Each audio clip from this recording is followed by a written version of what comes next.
तुमच्या मुलांची शाळेची पुस्तकं कधी विकत घ्यायला तुम्ही जाता का? गेलात तर धक्का बसला असेल ना? तिसरीच्या मुलाची पुस्तक साधारण 4,000 रुपये. 7वी-8वी म्हणे 8,000 9,000ची पुस्तकं. आणि तीही शाळेनं ठरवून दिलेल्याच दुकानातून घ्यायची. बरं इतकंच नाही, जर तुम्ही दुकानावर गेलात आणि म्हटलं की ही 4 पुस्तकं आमच्याकडे आहेत, आम्हाला उरलेले फक्त 4च पुस्तकं हवी आहेत, तर तशी मिळत नाही. तुम्हाला पूर्ण सेटच नवीन विकत घ्यावा लागेल. बरं, मागच्या वर्षीची जुनी पुस्तकं जर वापरायची असली कोणा विद्यार्थ्याला, तीही सुविधा ठेवत नाही. शाळा दरवर्षी नव्या पुस्तकांचे संच बाजारात आणते आणि म्हणते तेच पुस्तकं तुम्हाला घ्यावे लागते. मुळात सीबीएसईनं ठरवून दिलेली पुस्तकं आहेत.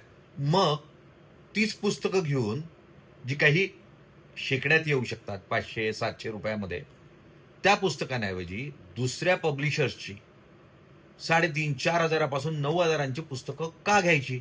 हा प्रश्न तुम्हाला कधी पडला नाही का? मुळात हा पडायला हवा. शाळा लूट करतायत. मुळात शिक्षण हा माफियांचा धंदा झालाय आणि आपण पालक म्हणून ते मुकाटपणे सहन करतोय.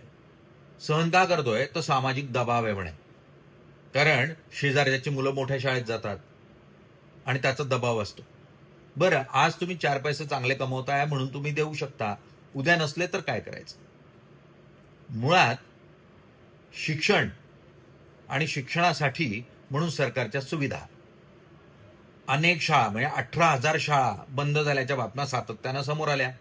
सरकारी शाळा बंद होत आहेत, खासगी जिथे हव्या तिथे उगवत आहेत आणि त्यातून कोट्यावधी रुपये जे आहेत ते कमवले जात आहेत. लाखामध्ये शाळेची फी, ती का म्हणून? बरं इतकंच नाही, मग काही सणवार आला, काही उत्सव आला, त्यानिमित्तानं शाळेत काही कार्यक्रम असला की मुलांसाठी ड्रेसही म्हणे मुलांच्याच पालकांनी शिवून पाठवायचे. त्याचं डिझाईन शाळा पाठवणार, तेही कोणत्या ड्रेसच्या दुकानातून घ्यायचे तेही शाळाच ठरवणार. मुळात हा अधिकार शाळेला दिला कोणी? नाही ना. मग शिक्षण विभाग काय झोपलाय? आणि पालक म्हणून आपण एकत्र येऊन यावर बोलत नाही.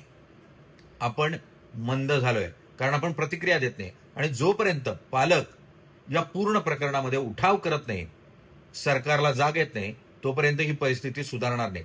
म्हणून या शाळांना वठणीवर आणण्याचे आता तरी प्रयत्न झालेच पाहिजे. आणि त्यासाठी शिक्षण विभागाला जे झोपेत आहे त्यांच्या कुंभकर्णीय झोपेतून उठवावंच लागेल. आज ब्लॅक अँड व्हाईटमध्ये इतकंच. उद्या पुन्हा भेटू नव्या विषयासह. धन्यवाद.